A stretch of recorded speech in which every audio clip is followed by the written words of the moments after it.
कोई भी common sense वाला व्यक्ति भी अंडरस्टैंड कर सकता है। यहाँ पर अगर कुछ हुआ है इस पर्टिकुलर इंसिडेंट में तो वो ये है कि सबसे पहली बात कि मेन फ्यूल वाल्व जो भी इस सिस्टम का था पूरे के पूरे एयरक्राफ्ट का, उसके साथ किसी प्रकार की कोई मैनिपुलेशन हुई है। और यहाँ पर कुछ इत्तेफाक ऐसे हैं जो अगर हम अनकनेक्टेड तरीके से उनको जोड़ के देखें तो हो सकता है कि शायद आप कहें कि मैं ही कुछ ज़्यादा सोच रहा हूं, पर मुझे समझ नहीं आता कि ऐसा हुआ कैसे।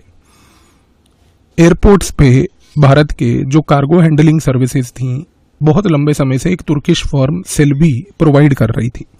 ऑपरेशन सिंदूर के बाद जब तुर्की ने पाकिस्तान का समर्थन किया, उसके बाद भारत की सरकार ने उस तुर्किश फर्म जो है सेल्बी का सिक्योरिटी क्लियरेंस को रिवोक करके 15 मई से उसके सारे ऑपरेशंस बंद कर दिए। 15 मई तक ऑपरेशंस तुर्की की ये कंपनी सेल्बी अहमदाबाद के एयरपोर्ट पे भी प्रोवाइड कर रही थी।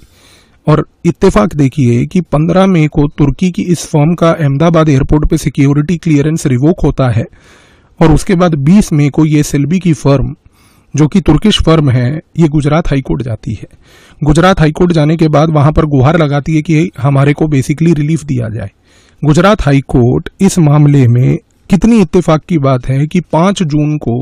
रिलीफ नहीं देती है। गुजरात हाईकोर्ट इस फर्म को कोई भी आगे काम करने की अनुमति नहीं देती है। और इत्तेफाक की बात है कि 5 जून को जब गुजरात हाईकोर्ट का ये डिसीजन आता है तो 6 जून को भारत के 4 अन्य एयरपोर्ट्स पे bureau of civil aviation security के ऑफिशियल्स जब टर्किश एयरलाइन के एयरक्राफ्ट्स का सरप्राइज इंस्पेक्शन करते हैं तो उस सरप्राइज इंस्पेक्शन में टर्किश एयरलाइंस के 4 बड़े एयरपोर्ट्स पे भारत के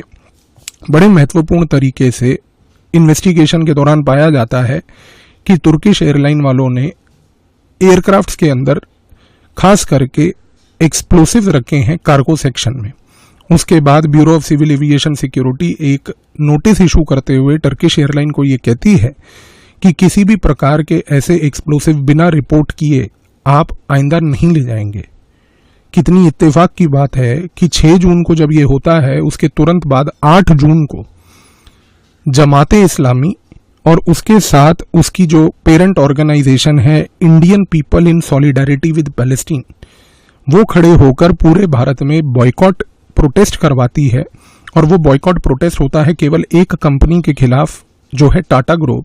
जिसके तहत ये बोला जाता है कि इस टाटा ग्रुप के प्रोडक्ट्स को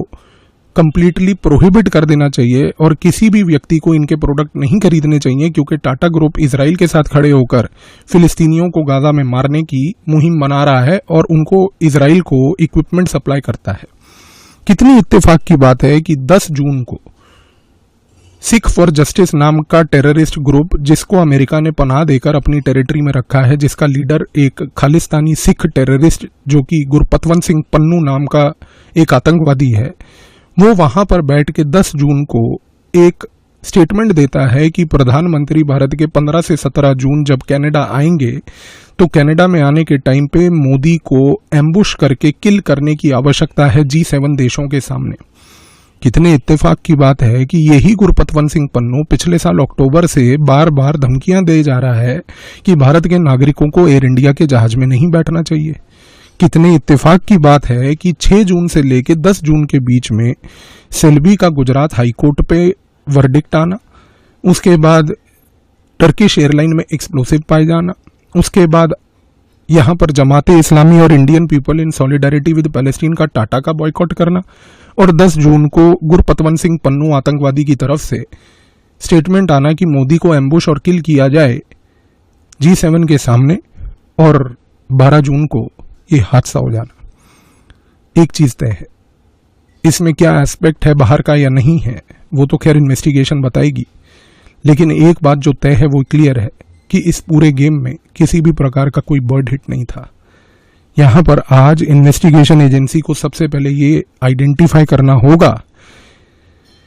सीसीटीवी की प्रक्रिया को पूरी निकाल के सारे जितने भी सिग्नेचर फाइल्स जो होती हैं उनको निकाल के आइडेंटिफाई करना होगा कि इस एयरक्राफ्ट के उड़ने से पहले जो इसका फ्यूल सप्लाई वाल्व था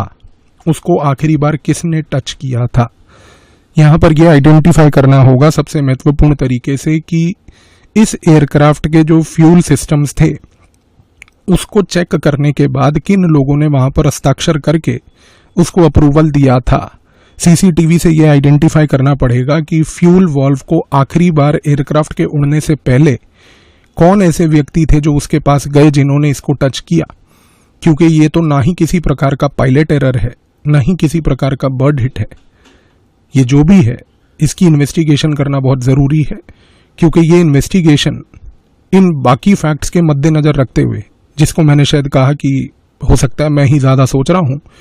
पर इत्तेफाक इतने कॉमन और एक कॉमन थ्रेड बनाकर ऐसे मैनिफेस्ट नहीं करते। लेट्स सी कि आगे क्या होता है इस इंसिडेंट में। लेकिन जिन लोगों की इस पर्टिकुलर इंसिडेंट में जान गई, उन लोगों को हम सिर्फ श्रद्धांजलि दे सकते हैं, उनके साथ उनके परिवारों के साथ इस समय खड़े हो सकते हैं और इस दुख की घड़ी में उनको जितना हो पाए मॉरल सपोर्ट दे सकते हैं। बाकी इत्तेफाक इतने नहीं होते।